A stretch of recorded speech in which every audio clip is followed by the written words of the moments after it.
أعوذ بالله من الشيطان الرجيم. بسم الله الرحمن الرحيم. السلام عليكم ورحمة الله تعالى وبركاته. الحمد لله رب العالمين، والصلاة والسلام على المبعوث رحمة للعالمين، حبيبنا وسيدنا ومولانا محمد بن عبد الله ابن عبد المطلب ابن هاشم ابن عبد مناف ابن قصي بن كلاب ابن مرة، صلى الله تعالى عليه وعلى آل بيته وعلى سائر أصحابه وعلى سائر أمته إلى يوم الدين. أما بعد. Alhamdulillah, kita sama-sama mengucapkan terima kasih yang tidak terhingga kepada Allah Subhanahu Wa Taala. Kita dapat bertemu lagi pada hari Rabu dalam majlis pembacaan hadis-hadis yang membicarakan tentang amalan-amalan yang membawa pelakunya kepada syurga Allah Subhanahu Wa Taala. Maka Alhamdulillah pada hari ini dapat kita bersiaran lagi. Walaupun pada minggu lepas kita sempat mungkin dalam 5 minit, lepas tu terputus internet. Sebab kebetulannya hujan di tempat saya memang bermasalah.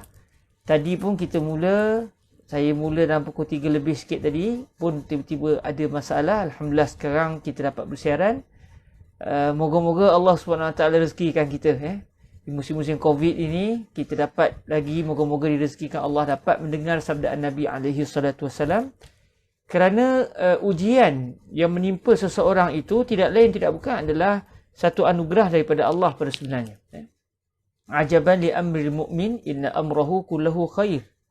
Rasulullah sallallahu alaihi wasallam pernah bersabda, hairan sungguh apa yang berlaku kepada seorang mukmin. Semua yang menimpanya semuanya baik.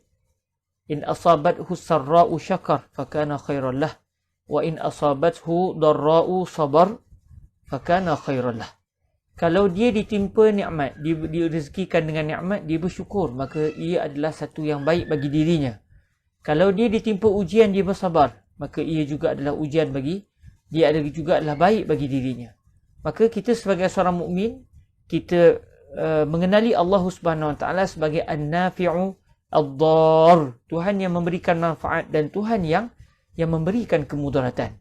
Kata guru kami Fadilatul Syekh Yusri bin Rushdi, supaya kita mengenali Allah dalam apa sahaja keadaan kita berada. Sewaktu kita senang kita ingat Allah, sewaktu kita susah kita ingat Allah. Dan kita kenal Allah Ta'ala dengan maksud Allah adalah yang memberikan kebaikan. Namun Allah juga memiliki kekuatan gah yang menunjukkan tidak ada siapa yang dapat melawan kehendaknya. Maka dengan wabak penyakit, dengan banjir, dengan ujian yang pelbagai ini semua menunjukkan betapa kita sebagai makhluk adalah hamba yang lemah. Walaupun kita punya teknologi yang pelbagai, namun kita tidak dapat mengatasi segala qada dan qadar Allah Subhanahu Wa Taala. Maka orang mukmin melihat segala apa yang berlaku itu sebagai tanda, sebagai satu cara untuk menggamit dirinya mengenali Allah Subhanahu Wa Taala. Syukur pada Allah di atas segala ujian, di atas segala nikmat. Semoga Allah memberikan kepada kita kekuatan untuk menghadapi segala ujian agar kita bersabar dan menjadi hamba Allah yang redha dan juga bersyukur kepada Allah di atas segala yang diberikan oleh Allah Subhanahu Wa Taala. Para hadirin yang dirahmati Allah Subhanahu Wa Taala, Al-Fadhil Ustaz Muhdi Aziz, murid ataupun anak kepada tuan guru saya, telah pun menulis salawat di bahagian komen untuk memperingatkan kita semua bahawa hendaklah kita memulakan majlis kita dengan berselawat ke atas junjungan mulia Nabi SAW. Walaupun kita sudah pun meninggalkan bulan Rabiul Awal dan kita sekarang berada pada bulan Rabiul Akhir, namun mengingati Nabi tidak khusus hanya pada satu waktu. Bahkan Nabi SAW sentiasa berada dalam jiwa sanubari kita dalam apa detik sekalipun. Maka terima kasih kepada Al-Fadhil Ustaz Muhdi, sahabat saya dan juga anak murid serta anak anda kepada guru saya yang telah menuliskan selawat di bahagian komen untuk kita dapat sama-sama berselawat ke atas junjungan mulia Nabi SAW. Kita akan membacanya sebanyak 11 kali di dalam majlis kita ini sebagai doa kita kepada Allah agar Allah memberikan kepada kita kebaikan dan menyelamatkan kita daripada segala keburukan. Allahumma amin. Marilah kita sama-sama memulakan majlis kita dengan berselawat ke atas junjungan mulia Nabi SAW dengan selawat yang telah dipaparkan oleh Al-Fadhil Ustaz Muhdi Aziz kita, insya-Allah. إن الله وملائكته يصلون على النبي يا أيها الذين آمنوا صلوا عليه وسلموا تسليما اللهم صل على سيدنا محمد صلاة تنجينا بها من جميع الأهوال والآفات وتقضي لنا بها جميع الحاجات وتطهرنا بها من جميع السيئات وترفعنا بها أعلى الدرجات وتبلغنا بها أقصى الغايات من جميع الخيرات في الحياة وبعد الممات وعلى آله وصحبه وسلم اللهم صل على سيدنا محمد صلاة تنجينا بها من جميع الأهوال والآفات وتقضي لنا بها جميع الحاجات وتطهرنا بها من جميع السيئات وترفعنا بها أعلى الدرجات وتبلغنا بها أقصى الغايات من جميع الخيرات في الحياة وبعد الممات وعلى آله وصحبه وسلم اللهم صل على سيدنا محمد صلاة تنجينا بها من جميع الأهوال والآفات وتقضي لنا بها جميع الحاجات وتطهرنا بها من جميع السيئات وترفعنا بها أعلى الدرجات وتبلغنا بها أقصى الغايات من جميع الخيرات في الحياة وبعد الممات وعلى آله وصحبه وسلم اللهم صل على سيدنا محمد صلاة تنجينا بها من جميع الأهوال والآفات وتقضي لنا بها جميع الحاجات وتطهرنا بها من جميع السيئات وترفعنا بها أعلى الدرجات وتبلغنا بها أقصى الغايات من جميع الخيرات في الحياة وبعد الممات وعلى آله وصحبه وسلم اللهم صل على سيدنا محمد صلاة تنجينا بها من جميع الأهوال والآفات وتقضي لنا بها جميع الحاجات وتطهرنا بها من جميع السيئات وترفعنا بها أعلى الدرجات وتبلغنا بها أقصى الغايات من جميع الخيرات في الحياة وبعد الممات وعلى آله وصحبه وسلم اللهم صل على سيدنا محمد صلاة تنجينا بها من جميع الأهوال والآفات وتقضي لنا بها جميع الحاجات وتطهرنا بها من جميع السيئات وترفعنا بها أعلى الدرجات وتبلغنا بها أقصى الغايات من جميع الخيرات في الحياة وبعد الممات وعلى آله وصحبه وسلم اللهم صل على سيدنا محمد صلاة تنجينا بها من جميع الأهوال والآفات وتقضي لنا بها جميع الحاجات وتطهرنا بها من جميع السيئات وترفعنا بها أعلى الدرجات وتبلغنا بها أقصى الغايات من جميع الخيرات في الحياة وبعد الممات وعلى آله وصحبه وسلم.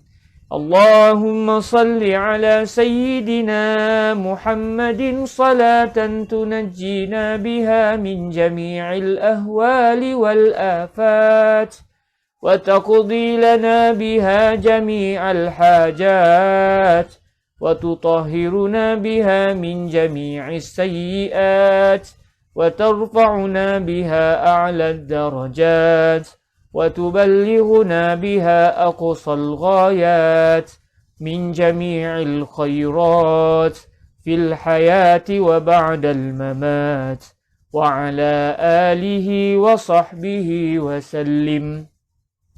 اللهم صل على سيدنا محمد صلاة تنجينا بها من جميع الأهوال والآفات وتقضي لنا بها جميع الحاجات وتطهرنا بها من جميع السيئات وترفعنا بها أعلى الدرجات وتبلغنا بها أقصى الغايات من جميع الخيرات في الحياة وبعد الممات وعلى آله وصحبه وسلم. اللهم صل على سيدنا محمد صلاة تنجينا بها من جميع الأهوال والآفات وتقضي لنا بها جميع الحاجات وتطهرنا بها من جميع السيئات وترفعنا بها أعلى الدرجات وتبلغنا بها أقصى الغايات من جميع الخيرات في الحياة وبعد الممات وعلى آله وصحبه وسلم.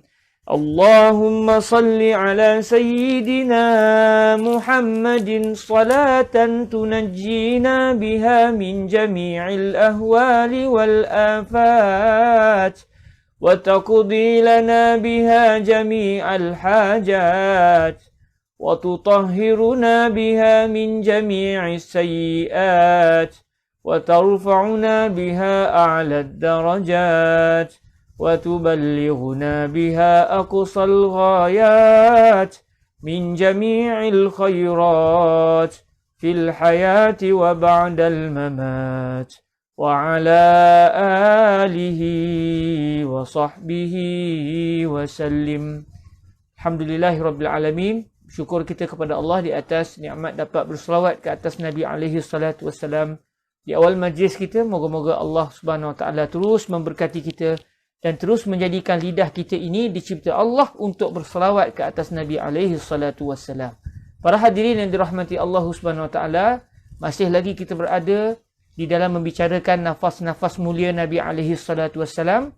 Pada hari ini melalui kitab Tamamul Minnah yang dibicarakan, yang dikarang oleh Fadilatul Syekh Abdullah ibnu Muhammad As-Siddiq Al-Ghumari rahimahullahu azza wa jal, kita akan masuk kepada perbuatan yang keempat yang membawa pelakunya ke syurga Allah Subhanahu wa taala.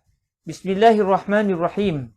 Bi isnadina al-muttasil ila sayyidina Asy-Syaikh Abdullah ibni Muhammad As-Siddiq Al-Ghumari Al-Hasani rahimahullahu subhanahu wa ta'ala wa nafa'ana Allahu bi'ulumihi wa ulumi masyayikhihi wa talamizatihi wa qurra'i musannafatihi wa syurrahiha Allahumma amin.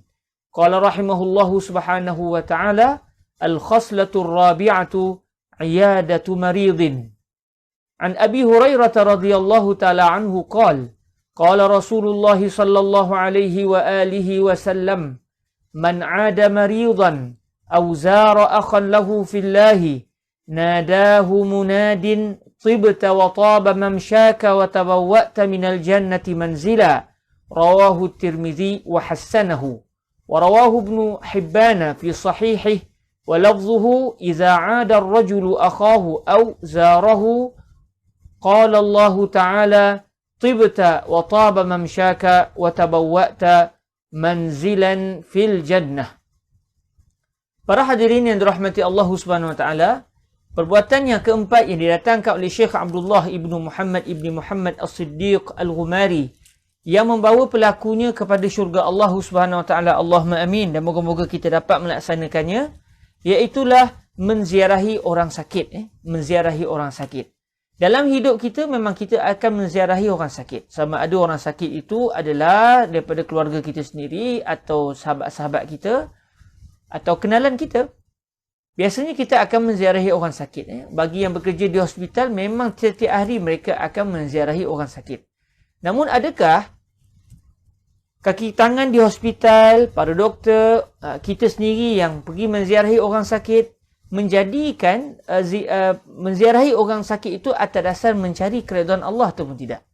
Atau semata-mata atas dasar nak ziarah semata-mata tanpa kita menyelitkan dalam hati kita bahawa perbuatan yang kita lakukan itu adalah kerana Allah Subhanahu Wa Taala. Sebab itulah sangat penting untuk kita meletakkan dalam jiwa hati kita bahawa semua yang kita lakukan adalah kerana Allah Subhanahu Wa Taala.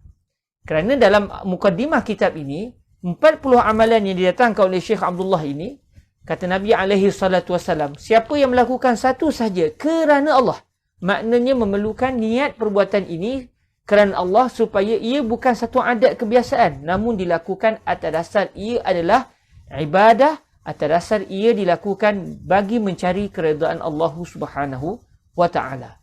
Sebab itu Al-Imam Nawawi radhiyallahu taala anhu di dalam kitab Al-Arba'in An-Nawawiyah menjadikan hadis yang mula-mula sekali didatangkan oleh beliau dalam keadaan hadis-hadis yang didatangkan oleh Al-Imam Nawawi dalam Al-Arba'in An-Nawawiyah, hadis 45 Nawawi, merupakan hadis-hadis yang bagi saya paling penting berbanding dengan semua hadis-hadis yang lain. Hadis Nabi semua penting. Dalam banyak-banyak yang penting, mana yang paling penting? Yang paling penting adalah 40 hadis yang telah didatangkan oleh Al-Imam Nawawi radhiyallahu taala anhu. Dalam banyak-banyak itu, yang mula-mula sekali datangkan oleh Al-Imam Nawawi adalah hadis yang menceritakan tentang kepentingan kita menjadikan amalan yang kita lakukan adalah kerana Allah Subhanahu Wa Taala, iaitu berdasarkan hadis baginda Nabi alaihi salatu wasallam melalui riwayat Al-Imam Al-Bukhari, Al-Imam Muslim dengan sanad mereka berdua yang sama menyambung sampai kepada Sayyidina Umar Ibn Al-Khattab radhiyallahu taala anhu, bahawa beliau telah mendengar Nabi alaihi salatu wasallam bersabda, Al-a'malu bin niyyah. Dalam sebagian riwayat, Innamal a'malu bin niyyat. Sesungguhnya, amalan-amalan itu hanya saja diberikan pahala oleh Allah sekiranya dilakukan dengan niat. Sesungguhnya, amalan itu hanya dikira sekiranya mempunyai niat.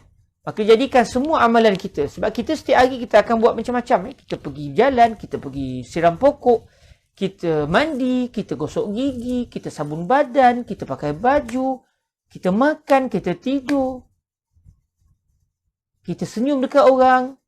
Baik, amalan-amalan itu tiap-tiap hari kita lakukan. Cumanya orang yang cerdik, dia akan menjadikan semua amalan-amalan yang dia lakukan adalah kerana Allah, supaya dia tidak mensia-siakan umur dia. Kerana umur kita pendek, umat Nabi Muhammad SAW ni umurnya pendek.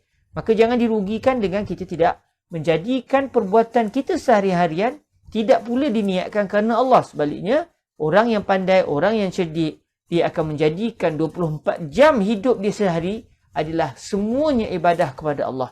Hatta tidur diniatkan kerana Allah. Hatta makan diniatkan kerana Allah.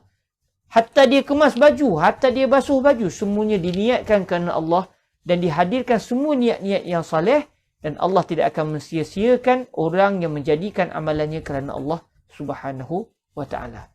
Maka balik kepada kisah kita, perbincangan kita pada hari ini, ramai saya kira semua orang telah pun menziarahi orang sakit dalam hidupnya. Cuma adakah dia menziarahi kerana kesian pada orang tadi, atau dia menziarahi kerana ingin mencari keredaan dan belas kasih Allah Subhanahu Wa Taala. Harap-harap kita menjadikan ziarah kita kepada orang sakit semata-mata kerana Allah, supaya kita mendapat pahala yang bakal disebutkan oleh hadis yang didatangkan oleh Syekh Abdullah ibnu Muhammad As-Siddiq Al-Ghumari rahimahullahu subhanahu wa ta'ala. Syekh Abdullah Al-Ghumari mendatangkan hadis yang telah diriwayatkan oleh Al-Imam At-Tirmizi. Dan hadis ini adalah hadis yang telah dihukum ataupun dianggap oleh Al-Imam At-Tirmizi sebagai hadis hasan. Maksudnya hadis ni bukan semata-mata boleh kita lakukan atas dasar fadailul amal, bahkan boleh juga untuk dijadikan sebagai dalil untuk hukum hakam fiqh. Daripada Sayyidina Abu Hurairah radhiyallahu taala anhu, beliau telah berkata, Rasulullah sallallahu alaihi wa alihi wasallam telah bersabda, "Man 'ada maridan," barang siapa yang telah menziarahi seorang sakit, barang siapa yang telah menziarahi orang sakit, au zara akhan lahu fillah, atau barang siapa yang telah menziarahi saudaranya, kerana Allah. Maksudnya dia menziarahi saudaranya, sama ada saudara dari sudut keimanan atau saudara dari segi hubungan kekeluargaan, dia menziarahi saudaranya fillah, itu di dalam Allah. Maksud dia atas tujuan kerana mencari keredaan Allah Subhanahu wa taala. Nadahu munadin, maka akan ada satu makhluk Allah yang akan menyeru orang tadi. Maknanya malaikat lah. Maknanya ada satu orang malaikat akan menyeru lelaki tadi yang telah menziarahi orang sakit atau menziarahi saudaranya kerana Allah. Apa yang disebut, apa yang diseru oleh malaikat tadi? Tibta wa taba mamsyaka wa tabawwa'ta minal jannati manzila. Kamu telah menjadi orang yang baik. Tibta ay sirta tayyibal aish fil akhirati. Kamu telah menjadi seorang yang bagus dari sudut kehidupan akhirat. Bahkan sebagai ulama kata termasuk juga kehidupan dunia. Dia menjadi seorang yang baik. Wa taba mamsyak, perjalanan kamu mamsya. Kalau dalam ilmu bahasa Arab, mamsya ini dia termasuk dalam al-masdar al-mimi. Al-masdar al-mimi dia boleh memberi makna tempat, zaman dan juga perbuatan. Maksudnya diambil dari kalimah masya. Masya yamshi, dia punya masdar dia masyun, masdar miminya mamsya. Bahasa Arab agak indah. Memang bukan agak indah, memang sangat indah. Jadi bila Nabi sebut wataba mamsyaka, maka mamsya kamu akan adalah baik, adalah bagus. Mamsya boleh difahami dengan maksud perbuatan kamu berjalan menziarahi tadi, atau tempat kamu pergi untuk menziarahi tadi, atau zaman kamu bergerak, zaman kamu berjalan untuk menziarahi tadi. Maknanya kalau kita fahami, kalau ikut konsep yang sering disebut oleh Fadilatul Syekh Yusri bin Rushdi Al-Hasani, bila ucapan Nabi umum, maka umumkan sabda Nabi. Jangan difahami berdasarkan satu makna. Ini yang sering difahami ataupun sering diulang-ulang oleh guru kami Fadilatul Syekh Yusri bin Rushdi Al-Hasani. Maka kalau kita fahami dengan maksud umum, perbuatan seseorang yang berjalan daripada rumahnya menziarahi seorang yang sakit atau menziarahi saudaranya kerana Allah, perbuatan dia berjalan tadi, sama ada dia naik motor atau jalan kaki atau ni, perbuatan dia bergerak itu adalah satu perbuatan yang baik. Waktu dia bergerak daripada pukul berapa sampai pukul apa, itu adalah waktu yang baik di sisi Allah. Kemudian apa lagi? Tempat dia berjalan itu, maksudnya dia berjalan daripada satu tempat ke satu tempat. Tempat-tempat yang dilalui tadi semuanya adalah menjadi tempat yang baik. Kerana apa? Kerana sudah berlaku di dalam tempat-tempat tersebut satu ibadah, iaitu menziarahi orang sakit atau menziarahi orang kerana Allah Subhanahu wa taala. Kemudian malaikat tadi menyeru lagi, wa tabawwa'ta minal jannati manzila. Kamu telah pun duduk di dalam syurga Allah. Kamu telah pun berada di dalam syurga Allah Subhanahu wa taala. Kamu sudah memiliki tempat duduk, kamu sudah pun berada di dalam syurga Allah Subhanahu wa ta'ala. Kamu sudah mempunyai satu rumah di syurga Allah Subhanahu wa ta'ala. Rawahu Tirmizi wa hassanahu. Maknanya dengan menziarahi orang sakit atau menziarahi seseorang kerana Allah Subhanahu wa ta'ala, maka orang itu akan diberikan ganjaran yang sangat besar, iaitu malaikat yang sama sekali tidak melakukan dosa. Maknanya ucapan malaikat ini betul-betul daripada Allah. Bukan malaikat tadi sebut benda-benda yang tidak datang daripada Allah. Sebab para malaikat tidak pandai berbohong. Para malaikat tidak pandai berlaku dusta. Jadi ucapan malaikat itu semuanya adalah daripada Allah Subhanahu wa ta'ala. Jadi para hadirin rahmati Allah, di sini hadis yang kita dengar tadi, yang telah diriwayatkan oleh Al-Imam Tirmizi, menunjukkan betapa besar pahala yang akan diberikan oleh Allah Subhanahu Wa Taala kepada orang yang menziarahi sakit.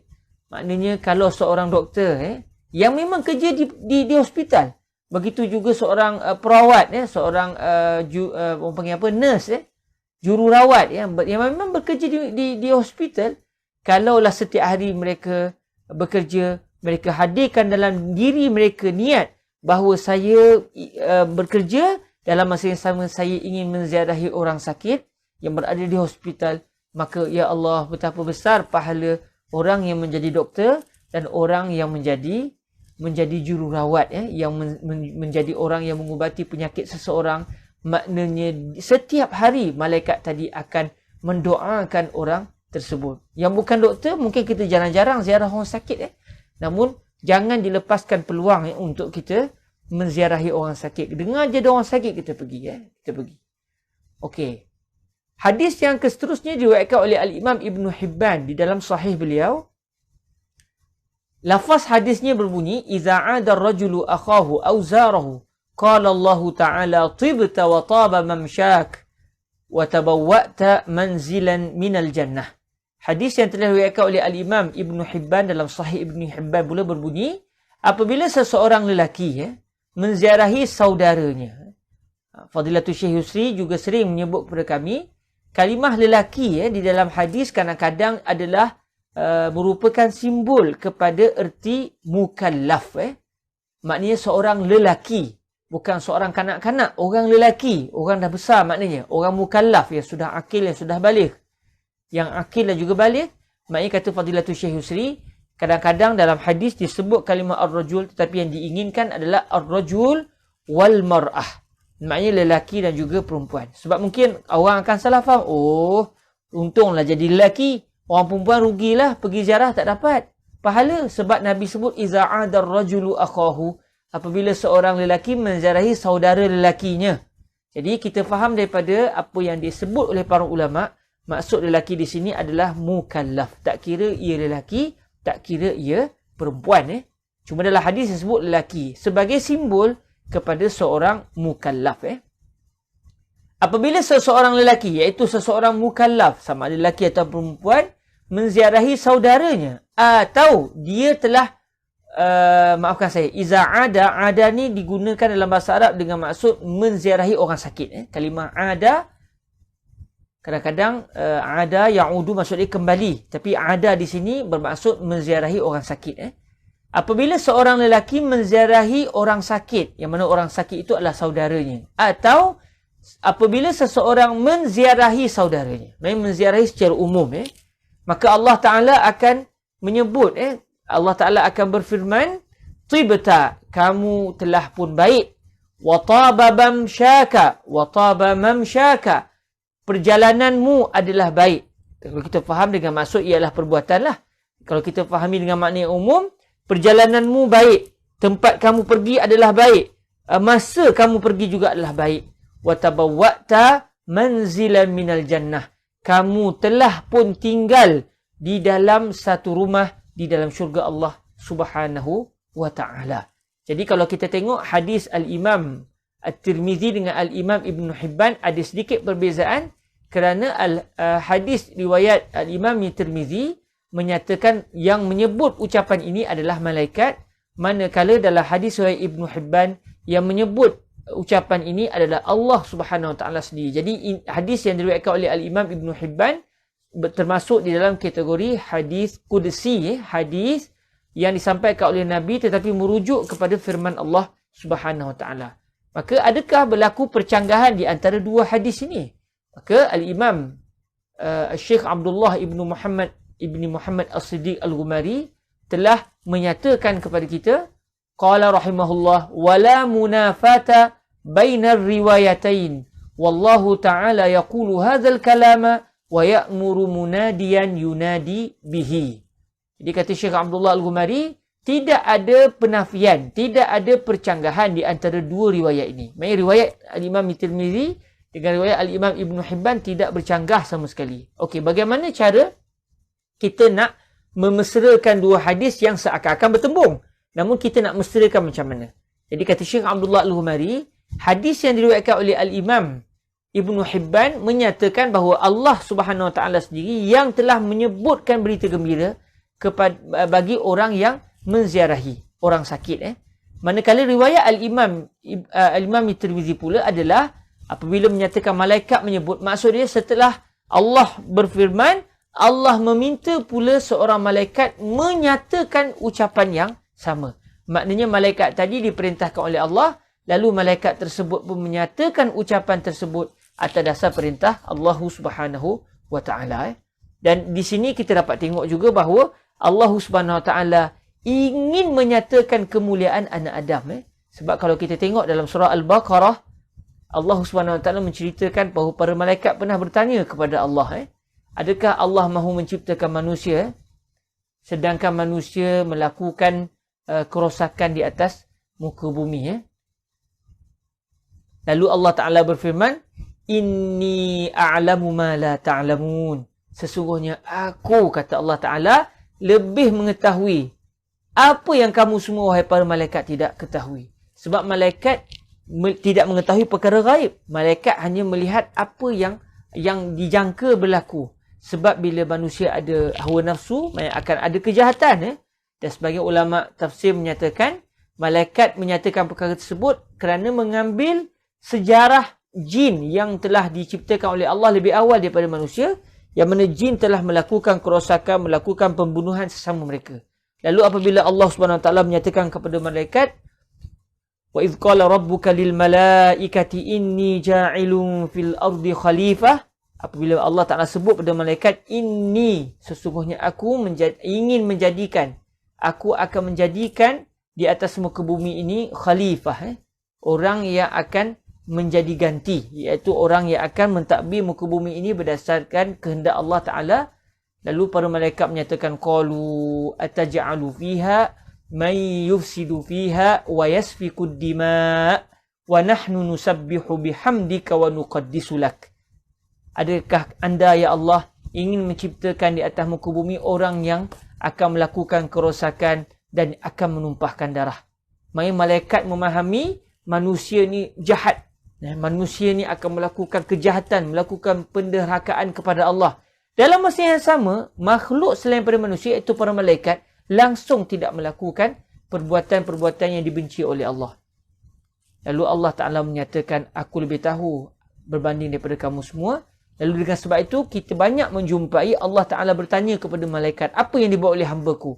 Kemudian kita menjumpai Allah Ta'ala suruh malaikat sebut bagian-bagian untuk menunjukkan kelebihan orang yang melakukan perbuatan bagian-bagian. Semua ini adalah untuk menyatakan kepada para malaikat, sesungguhnya walaupun ada yang melakukan kerosakan di kalangan manusia, namun ada juga yang taat kepada Allah Subhanahu Wa Taala. Contohnya dalam hadis yang telah diriwayatkan oleh Al-Imam Tirmizi, berdasarkan kefahaman Syekh Abdullah Al-Ghumari, malaikat yang menyebut ucapan tibta wa taba mamsyaka wa tabawwa'ta minal jannati manzila, ini adalah hasil arahan Allah Ta'ala kepada malaikat tersebut.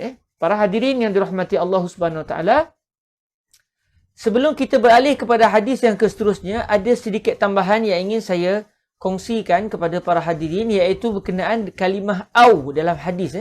Man ada maridan au zara akhan lahu. Au dalam bahasa Arab bermaksud atau.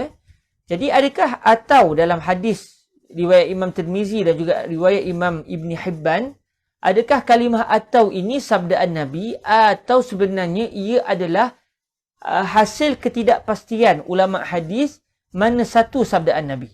Maknanya adakah Nabi bersabda man ada maridan aw zaran akhan lahu fillah sampai habis, atau sebenarnya Nabi bersabda man ada maridan sahaja, atau Nabi hanya bersabda man zara akhan lahu fillah sahaja?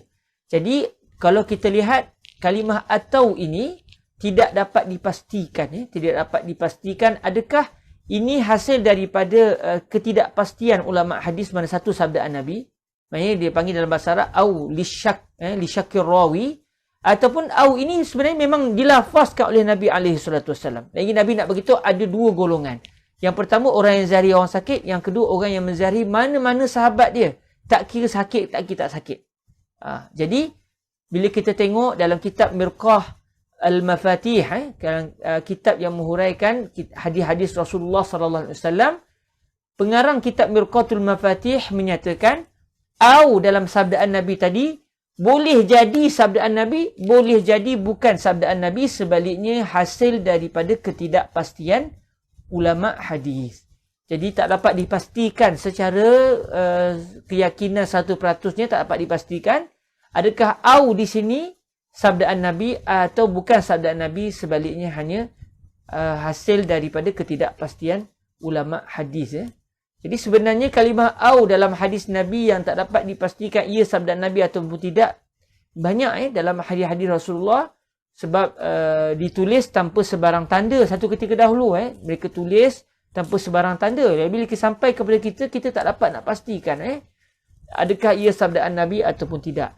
Saya juga pernah berfikir untuk mengumpulkan semua hadis Rasulullah sallallahu alaihi wasallam yang mempunyai kalimah au yang bermaksud atau ini, kemudian dikaji satu persatu, adakah au di sini dapat dikenal pasti ianya sabdaan Nabi atau sebenarnya bukan sabdaan Nabi, atau sebenarnya kita pun tak tahu ia sabdaan Nabi ataupun tidak. Saya tak tahulah satu perbuatan yang susah untuk kita kumpulkan kesemuanya dan dikaji secara teliti. Namun mungkin ada sahabat-sahabat kita yang dalam bidang hadis yang mungkin boleh mengambil tajuk ini sebagai tesis mereka. Moga-moga bermanfaat kepada umat. Moga-moga Allah Ta'ala memudahkan. Sebab saya pribadi menghadapi masalah ini. Bila kita baca hadis Rasulullah, bila sampai pada kalimah au, au ni sabdaan Nabi ke bukan sabdaan Nabi? Sebab kalau ia sabdaan Nabi, ia berkait dengan hukum hakam. Kalau ia bukan sabdaan Nabi, maknanya ketidakpastian perawi. Adakah yang Nabi sebut ucapan yang mula-mula atau ucapan yang kedua? Jadi sekadar kajian ataupun sekadar pembacaan saya secara laju-laju ni, dalam dua hadis yang kita nyatakan tadi, tak dapat dipastikan ianya sabdaan Nabi ataupun ianya bukan sabdaan Nabi. Wallahu ta'ala a'la wa a'lam. Baik, hadis yang seterusnya adalah hadis yang diriwayatkan oleh Al-Imam Muslim. Qala Sayyiduna Syekh Abdullah Al-Ghumari, وعن ثوبان رضي الله عنه عن النبي صلى الله عليه وآله وسلم قال إن المسلم إذا عاد أخاه المسلم لم يزل في خرفة الجنة حتى يرجع قيل يا رسول الله وما خرفة الجنة قال جناها رواه مسلم في صحيحه خرفة بضم الخاء وسكون الراء ما يخترف ويجتنى من ثمارها. Daripada Sayyidina Thauban, Sayyidina Thauban ini merupakan salah seorang sahabat Nabi alaihi salatu wassalam radhiyallahu taala anhu. Daripada Nabi sallallahu alaihi wa alihi wasallam, baginda telah bersabda, sesungguhnya seorang muslim apabila ia menziarahi saudaranya yang muslim yang sakit, dia akan terus-menerus berada di dalam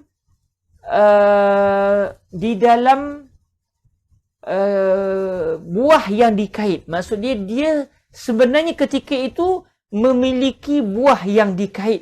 Yang mana buah itu adalah berada di taman syurga. Sehinggalah dia kembali.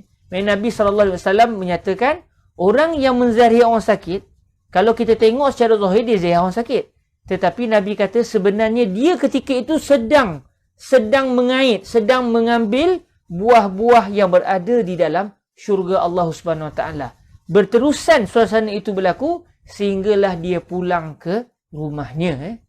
Lalu para sahabat bertanya kepada Nabi alaihi salatu wasallam, wahai Rasulullah, apakah dia khurfatul jannah? Apakah dia khurfatul jannah? Apakah yang dimaksudkan dengan khurfah bagi syurga? Jadi di sini kalau kita tengok, banyak juga kadang-kadang bila Nabi bersabda, para sahabat tanya, kalimah ni apa maksud ya Rasulullah? Jadi kata Fadilatul Syekh Yusri bin Rushdi, ini menunjukkan bahawa Rasulullah sallallahu alaihi wasallam adalah seorang insan yang paling fasih sekali di dalam bahasa. Sehingga orang Arab pada zaman Nabi, yang mereka memang orang-orang yang fasih dalam bahasa Arab. Kalau kita bandingkan bahasa Arab orang zaman Nabi dengan bahasa Arab hari ini, jauh sangat-sangat. Orang Arab punya zaman Nabi dulu bahasa Arab mereka lebih halus, lebih bermutu berbanding dengan bahasa Arab yang dituturkan oleh kita pada hari ini. Dalam masa yang sama, bila Nabi bersabda, ada kalimah para sahabat tak tahu. Sedangkan yang tak tahu itu orang-orang yang fasih. Pakar-pakar bahasa, orang-orang yang merupakan orang yang alim dalam bahasa. Sebab itulah bahasa pertuturan mereka, dan setiap hari mereka bertutur dalam bahasa yang tinggi tersebut. Tiba-tiba mereka tanya Nabi, kalimah ni apa maksudnya Rasulullah? Jadi ini menunjukkan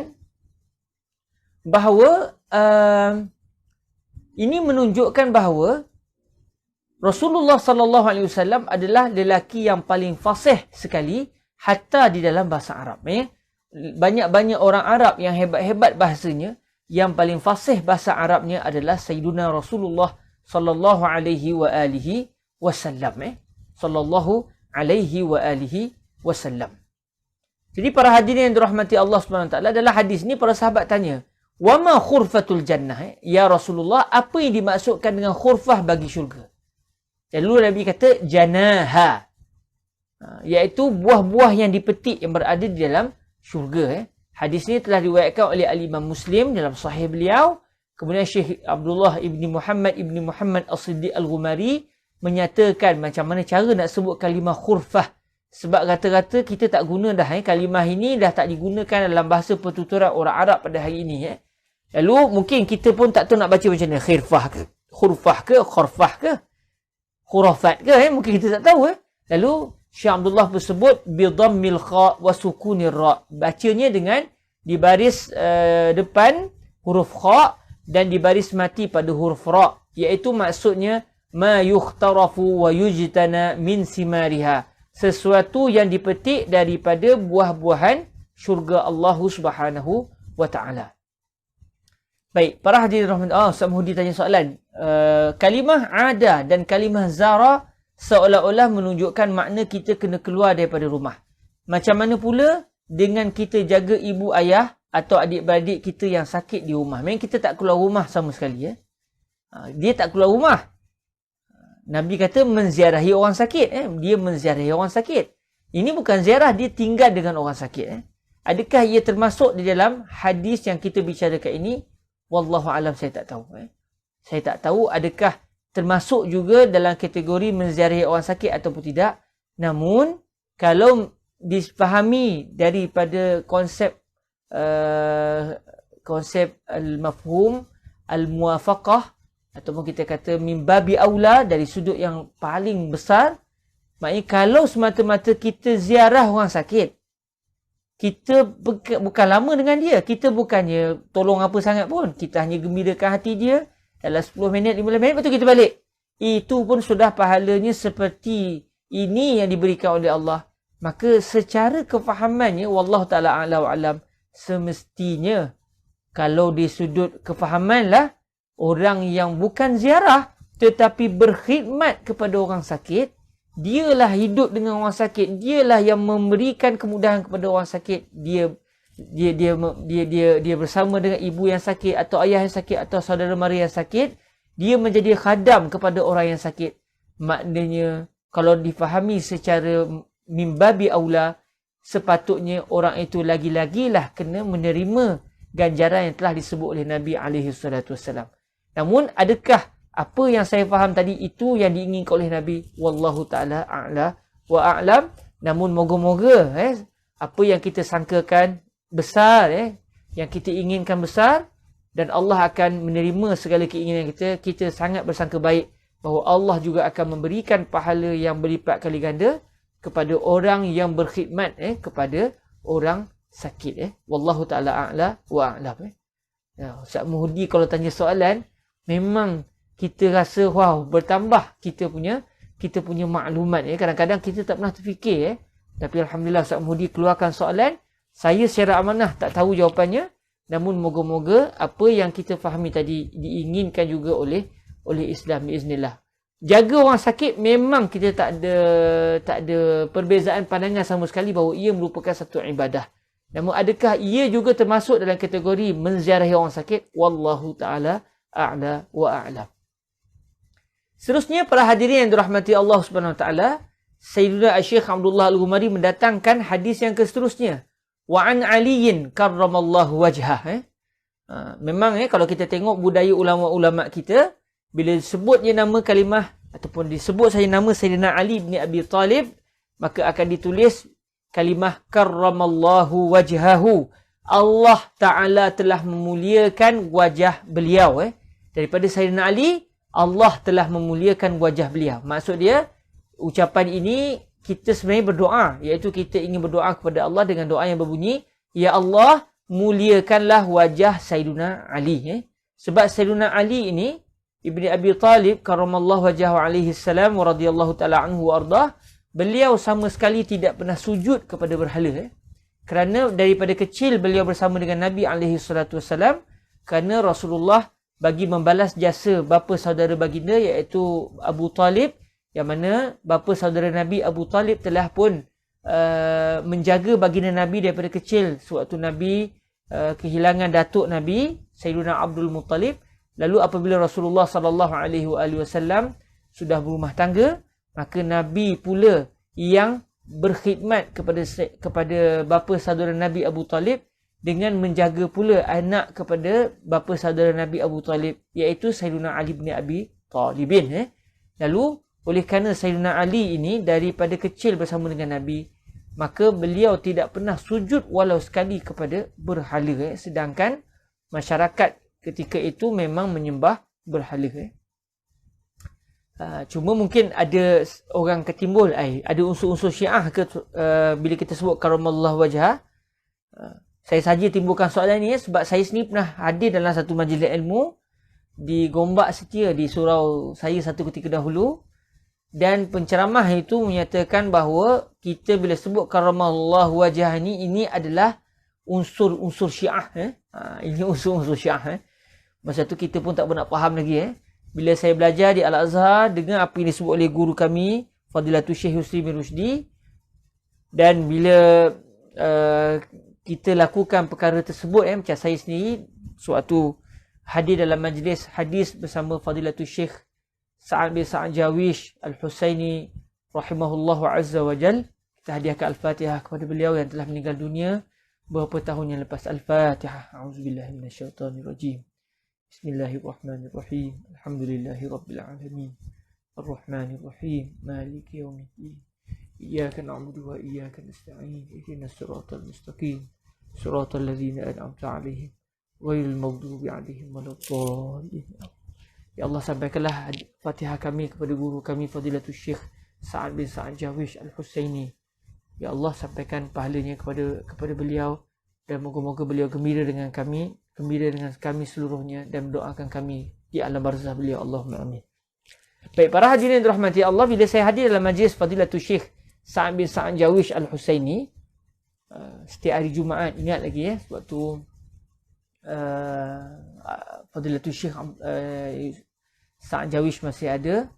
Jadi kami hadir setiap hari Jumaat di rumah beliau. Tak ramai sebab rumah beliau pun tak besar mana. Jadi yang hadir pun dalam sekitar mungkin 20 orang begitu saja. Jadi Syekh Sa'ad Jawish akan minta semua yang hadir baca. Jadi bila baca hadis, bila sampai pada saya, kalau hadis daripada Sahih Bukhari ataupun daripada Sahih Muslim yang saya baca itu kebetulannya ada nama Sayyidina Ali, maka saya akan sebut an Aliyin karramallahu wajhah wa radiyallahu anhu wa alaihi salam. Lalu Syekh Sa'ad Jawish merupakan ulama besar dalam bidang hadis, dia daripada Universiti Al-Azhar. Beliau akan tertawa lalu beliau suka dengan apa yang saya lakukan. Dalam yang hadir itu hanya saya seorang saja akan menyebut tiga radhiyallahu anhu wa karramallahu wajhahu wa alaihi salam. Sampai Syekh kata, sampai 3 sekali. Lalu saya kata, ya Syekh, kita baca 3 sebab Sayyidina Ali datuk kepada Syekh sendiri. Sebab Syekh Sa'ad Jawish daripada keturunan Rasulullah. Jadi beliau daripada keturunan Sayyidina Al-Husain. Yang mana Sayyidina Al-Husain, ayahanda Sayyidina Al-Husain adalah Sayyidina Ali. Jadi saya tak langsung Syekh Sa'ad Jawish juga daripada keturunan Sayyidina Ali bin Abi Talibin. Lalu beliau suka dan beliau tak menegur saya. Jadi di sini kita tengok bahawa apa yang dilakukan oleh para ulama sebenarnya ia tidak salah. Dan saya sendiri bila lakukan perkara tersebut, ini kerana setelah disebut oleh Fadilatul Syekh Yusri bin Rushdi Al-Hasani bahawa menjadi kebiasaan para ulama, mereka akan bila sampai pada Sayyidina Ali mereka akan mendoakan lebih. Ulama-ulama Ahlus Sunnah bila sampai kepada ucapan Sayyidina Ali, pada nama Sayyidina Ali mereka akan berdoa lebih, berbeza dengan para sahabat Nabi yang lain. Dalam masa yang sama, ulama Ahlus Sunnah berpandangan secara ijma', kalau nak ikut yang disebut dalam kitab, disebut secara ijma' para ulama Ahlus Sunnah, akhirnya berlaku ijma' bahawa dalam banyak-banyak sahabat Rasulullah, yang paling tinggi kedudukannya adalah Sayyiduna Abu Bakar. Kemudian siapa? Sayyiduna Umar. Kemudian siapa? Kemudian Sayyidina Osman. Bahkan ini diakui sendiri oleh Sayyidina Ali. Dan hadis ni ada dalam riwayat Sahih Al-Bukhari. Apabila anak kepada Sayyidina Ali, iaitu Sayyiduna Muhammad bin Ali, ataupun juga dipanggil sebagai Muhammad bin Al-Hanafiyah, apabila beliau bertanya kepada Sayyidina Ali, siapa manusia yang paling tinggi kedudukannya? Lalu Sayyidina Ali kata, iaitu selepas Rasulullah, iaitu Sayyiduna Abu Bakar. Kemudian siapa? Kemudian Sayyidina Umar. Jadi maknanya perkara ini diakui oleh para sahabat, dan kalau kita tengok, inilah yang dipegang oleh ulama-ulama Ahlus Sunnah wal Jamaah. Dalam masa yang sama, para ulama kita yang berakidah dengan akidah Ahlus Sunnah wal Jamaah mendoakan Sayyidina Ali dengan doa yang lebih. Khususnya saya tengok secara terusnya apa yang dilakukan oleh Syekh Yusri bin Rushdi Al-Hasani, guru hadis kami. Lalu daripada perbuatan beliau lah akhirnya saya terikut. Bila sampai pada Sayyidina Ali, kita akan mendoakan lebih kepada Sayyidina Ali. Tadi kita lalu hadis Sayyidina Abu Hurairah radhiyallahu taala anhu. Antara yang patut juga kita lakukan bila sampai kepada ucapan Sayyidina Abu Hurairah, kita mendoakan Allahumma ighfir li Sayyidina Abi Hurairah wa li ummi Sayyidina Abi Hurairah. Ya Allah, ampunkanlah dosa Sayyidina Abu Hurairah dan ampunkan juga dosa ibu Sayyidina Abi Hurairah. Sebab Sayyidina Abu Hurairah pernah berdoa, Ya Allah, ampunkan dosa orang yang memohon keampunan untukku dan untuk ibuku. Jadi moga-moga kita termasuk dalam keberkatan doa Sayyidina Abu Hurairah. Cuma saya terlupa tadi nak doakan Sayyidina Abu Hurairah. Jadi kata Syekh Yusri bin Rushdi Al-Hasani, mengapa? Apa hikmah para ulama kita? Bahkan kalau kita tengok dalam kitab-kitab lama begitu. Contoh saya pernah jumpa dalam Musnad Al-Imam Ahmad, bahawa disebut karramallahu wajhahu. Dalam Sahih Al-Bukhari pernah disebut alaihi salam untuk Sayyidina Ali. Hari ini kalau sebut alaihi salam biasanya masyhur di kalangan golongan Syiah. Namun kalau kita tengok ulama Ahlus Sunnah daripada awal lagi tidak daripada awal lagi mereka biasa menyebut alaihi salam, dan juga biasa menyebut karramallahu wajhah untuk ditujukan kepada Sayyidina Ali bin Abi Talib karramallahu wajhah alaihi salam radhiyallahu anhu ardah. Lalu kata Syekh Yusri, mengapa hikmahnya begitu? Sedangkan Sayyidina Ali berada di turutan yang keempat di kalangan sahabat. Namun mengapa doa kepada beliau lebih? Lalu kata Syekh Yusri, ini kerana dalam sejarah umat Islam, bermula daripada era Bani Umayyah, semestinya bukan pada zaman Sayyidina Muawiyah, bahkan selepas daripada zaman beliau, dalam era Bani Umayyah, begitu juga dengan era Bani Abbasiyah, dua era yang besar ini, mereka memaki Sayyidina Ali bin Abi Talib di atas mimbar. Mereka memaki, baik berapa ratus tahun Sayyidina Ali bin Abi Talib dimaki di atas mimbar. Maknanya kalau hari Jumaat, kalau kita biasa dengar doa, Wardallahumma Abu Bakrin wa ashab Rasulillah Abu Bakrin wa Umar wa Uthman wa Ali. Itu doa yang kita dengar di kalangan khatib khatib Jumaat. Namun satu ketika dahulu di atas mimbar, orang yang berkhutbah Jumaat, mereka akan berkhutbah, di akhir khutbah mereka akan berdoa melaknat Sayyidina Ali. Maknanya kenapa? Kerana mereka tidak mahu masyarakat umat Islam ketika itu menyayangi Sayyidina Ali dan menyayangi ahli keluarga Rasulullah sallallahu alaihi wasallam. Atas isu politik lah, atas isu politik. Maka atas dasar itulah, oleh kerana sangat teruk Sayyidina Ali dimaki oleh manusia satu ketika dahulu, maka dengan sebab itulah para ulama mendoakan dengan doa yang lebih untuk Sayyidina Ali ibni Abi Talib karramallahu wajahu wa alaihi salam wa radhiyallahu ta'ala anhu wa ardahu. Atas apa? Kerana untuk membalas balik sikap jahat pemerintah Bani Umayyah dan Bani Abbasiyah yang telah memaki Sayyidina Ali bin Abi Talib dalam waktu yang lama. Baik, sahabat kita Fathul Bari, Ustaz, adakah maknanya juga Sayyidina Ali tidak pernah melihat kemaluannya sendiri? Saya pernah terdengar bahawa Sayyidina Ali tidak pernah melihat kemaluannya. Saya pernah mendengar Sayyidina Ali tidak pernah melihat kemaluannya sendiri. Jadi adakah maksud karramallahu wajah tu juga merujuk kepada Sayyidina Ali kerana beliau tidak pernah melihat kemaluannya, lalu beliau memuliakan wajah beliau, lalu Allah memuliakan beliau? Wallahu ta'ala a'la wa a'lam.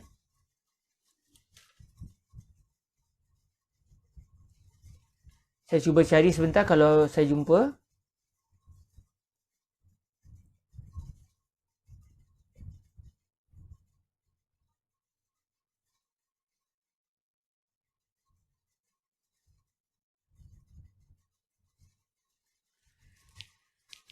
Bentar.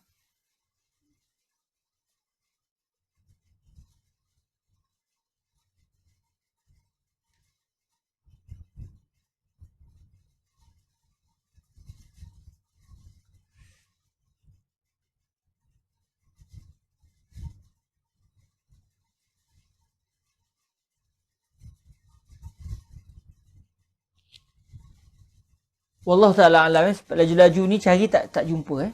Tapi saya pernah terdengar bahawa Sayyidina Ali tidak pernah melihat kemaluannya. Sebentar kalau kita jumpa.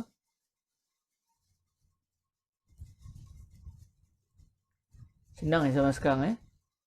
Boleh cari terus.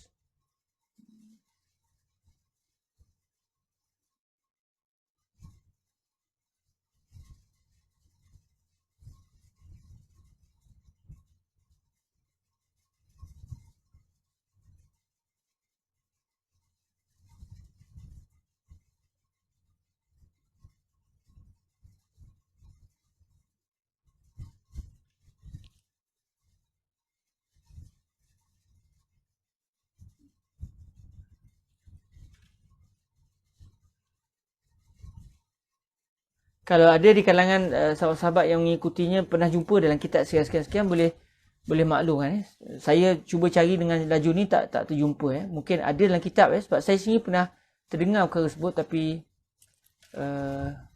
cuba tengok sekali lagi.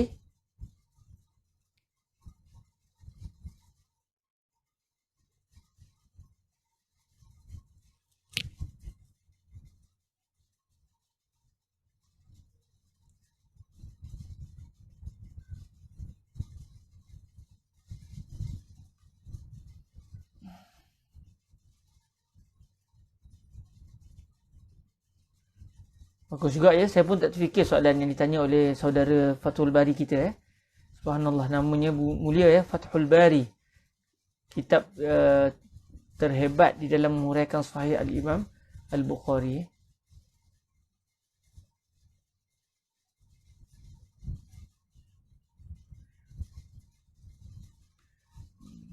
Maafkan saya dalam terdekat-dekat ni tak nampak pula.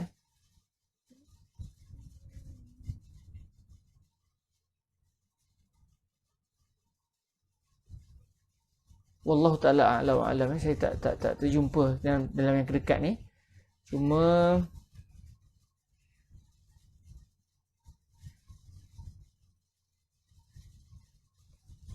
kalau yang pasal kerana tidak sujud kepada berhala tu biasa kita dengar pada masyayikh.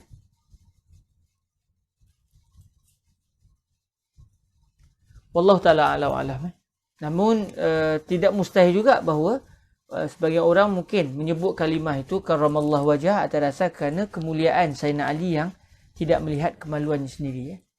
Melihat kemaluan tidaklah haram tapi kalau tak ada sebab tengoklah. Kalau tak ada sebarang sebab tidak perlu kita nak menengok aja. Sebab dia bukannya sebab dia termasuk dalam kategori aurat juga aurat yang hendaklah ditutup.